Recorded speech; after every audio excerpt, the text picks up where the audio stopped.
Yuralarimgacha birdi do'q qilib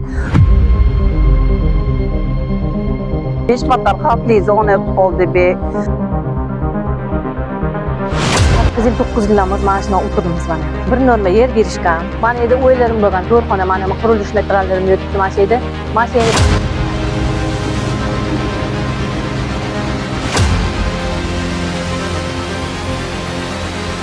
sizlarga yordam tariqasida deyishdi. Hozir yerni biz berganmiz deb muddao qilishdi.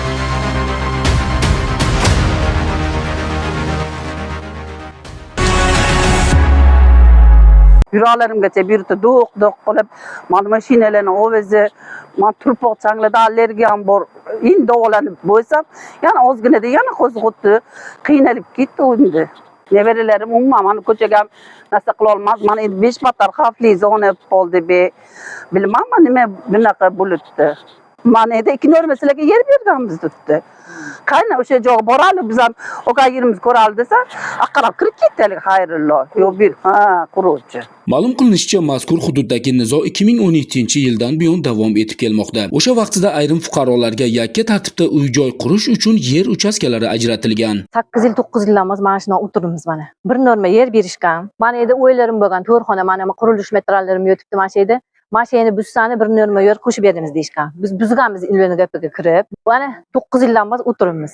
Har ikki gapida rozi qilganmiz deyveradi. Kompensatsiya olmaganmiz bir samam. Endi mana shu ikki xonada musulmongacha to'g'rimi? Voyaga yetgan o'g'lim bilan yashamizda. Aholi vakillarining ta'kidlashicha, qurilish ishlari olib borilayotgan hududdagi ayrim xonadon egalari bilan kelishuvlar to'liq yakunlanmasidan ishlar boshlangan. Yer davlat hisobidan sizlarga yordam tariqasida deyishdi.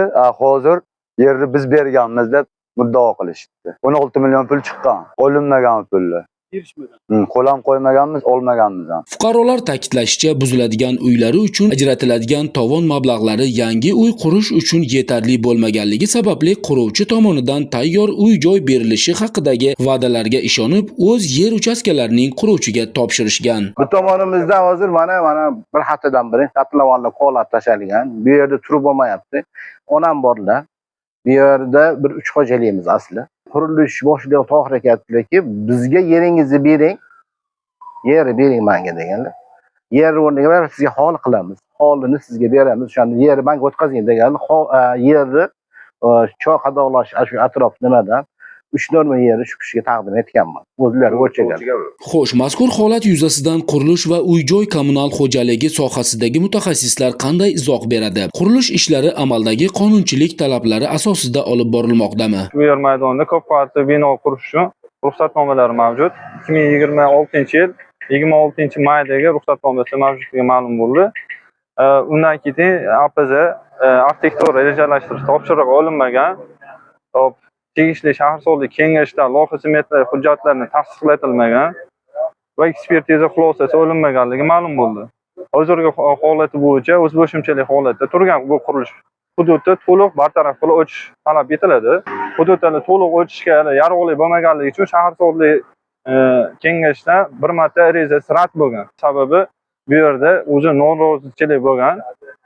Hudud to'liq ochilmaganligi bo'yicha. Kadastr mavjud joyi, lekin tegishli shaharsozlik norma qoidalariga mos holatda loyihalashtirish ishlari va hududiy inspeksiyadan ro'yxatdan o'tmaganligi bo'yicha ma'muriy protokol rasmiylashtirish vakolatimizga kiradi. Biz ham voqeaga ikkinchi tomonning munosabatini olish maqsadida quruvchi tashkilot rahbariyati bilan bog'lanishga harakat qildik. Quruvchi tashkilotiga telefon qilyapmiz. Mana shu joyda kotlovan qo'ylab, qurilish ishlarini boshlayotgan tashkilotga telefon qilyapmiz.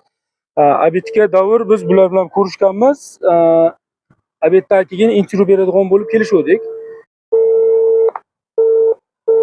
Lekin mana ko'rib turibsizlar, telefon olishmayapti, to'g'rimi? Mutasaddilar kelishdi, mutasaddi xodimlar ham topisha olmadi quruvchilarni.